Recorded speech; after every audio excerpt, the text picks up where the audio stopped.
Эта песня называется Just a Joke.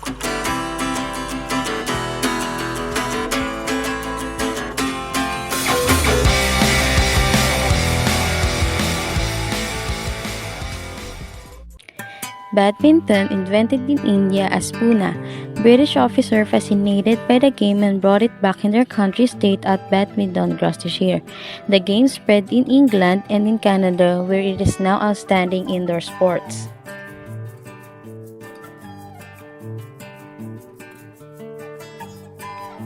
Forehand grip. The easiest way to learn the forehand grip is to pretend you are shaking someone's hand. Backhand grip. The easiest way to learn the backhand grip is to set up with your thumb on top of the wider section of the grip. Footwork. There are three basic footworks that you need to have in playing badminton. Forward, backward, and sideward. It's the forward forehand. You'll have to start with left foot if you're holding the racket on your right hand, and finish with your right foot slightly forward to easily launch. Second is forward backhand. If you're right-handed, you start with left foot, stepping forward, and end with right foot on launch position to make sure that your foot is pointing correctly to easily move your body. Both of this movement ends with your foot stepping backwards to base position. Also make sure to shuffle first before stepping backwards to move fast. Third one is forehand sideward. Starts also with left foot, moving sideways if you're right-handed, and ends with right foot in the launch position. Fourth is backhand sideward. Starts with left foot, moving sideways, and end with right foot. You will also have to make sure that your foot is pointing towards the target area. Fifth is forehand backward.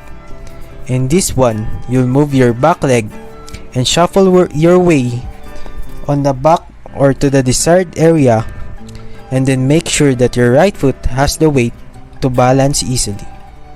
The last is backhand backward. First step backward and the left foot followed by the right foot, and then shuffle your way to the desired area. When you hit the shuttle, pivot fast and move fast back to the base position.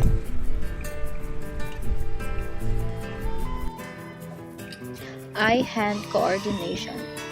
Eye-hand coordination is a crucial visual motor function that facilitates goal-directed use of the arm, hand, and fingers to produce controlled, accurate, and rapid movements, especially during sporting activities such as badminton. A computerized eye-hand coordination test, or a finger-pointing test, was used to test the eye-hand coordination of the participants, as it is a valid and reliable test for measuring eye-hand coordination of adults. The retest reliability of the eye-hand coordination test was moderate, with intra-class correlation coefficients ranging from 0.68 to 0.71 in adults. So for the scoring system, a match consists of the best of 3 games of 21 points. Every time there is a serve, there is a point scored. The side winning a rally adds a point to its score. At 20 all, the side which gains a 2-point lead first wins that game. At 29 all, the side scoring the 30th point wins that game. The side winning a game serves first in the next game. Here are the top 10 rules to remember as a beginner playing badminton. First, coin toss initiate a game. Depending on who wins the toss, they will either serve or receive first or choose which side of the court they wish to be on. Whoever loses the toss has the remaining option. Second, a player should never touch the net with his racket or body while playing. Third, it is not permitted to carry or rest the shuttlecock on the racket.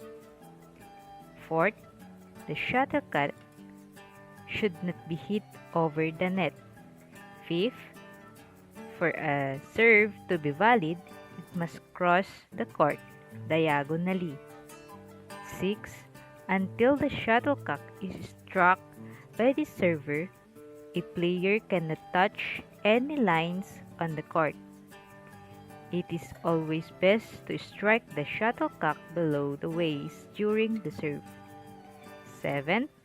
When a player wins a rally, they get a point added to his score. 8. During a rally, a player wins when his shuttlecock touches the floor of the opponent's side of the court or when his opponent commits a fault. Failing to hit the shuttlecock over the net or landing outside the court's boundary is the most common fault. 9. A shuttlecock can only be struck once by each side before it crosses the net. If the shuttlecock is hit, it cannot be struck again in a new movement or shot. And lastly, shuttlecocks that hit the ceiling are counted as faults. The importance of learning the rules and regulations of badminton. The badminton rules and regulations are many, so it is important to learn as much as possible about the game, whether you are playing it as a hobby or as a professional. You will find that the rules are an important facet of the game that you need to know to play it correctly and competitively. So now let's proceed at the officials of badminton. So who are the officials of badminton sports? The officials are judges responsible to ensure a fair badminton game is being played. It consists of 3 judges. First is the umpire judge. So let's talk about the umpire judge. The main judge for the particular badminton game. He or she has the power to overrule any decision made by the service judge or line judge. The umpire is the person ensuring that the badminton game is run smoothly and prevent any players from delaying the gameplay. So the explanation from this definition, at the point particularly at this umpire judge, it has the power to approve the change of the shuttle, especially when the player requested it. And it also upholds the power to make a fault call, especially when the shuttle touches the player or either player or player's attire. And it included as fault or foul. Now, let's proceed and talk about the roles and responsibilities as officials in badminton sports. So first, what is the umpire's roles in badminton sports? So here are the umpire's judge role. They ensure the enforcement of badminton rules in competition. They rule on the appeal made by the player before the next serve. Have right to assign or remove a line judge or service judge after consultation with the referee. And lastly, be a decision maker and make sure of fair play in every time. So as we can see here, that umpire upholds a very powerful rules and responsibilities in terms of officiating the players in badminton sports. The second judge is the service judge. The service judge is responsible in making a service fault call and to provide shuttles to the players. So, service judge, we are commonly seen it sitting at the lower chair in front of the net, which is opposite to umpire judge. The second judge is the service judge. The service judge is responsible in making a service fault call and to provide shuttles to the players.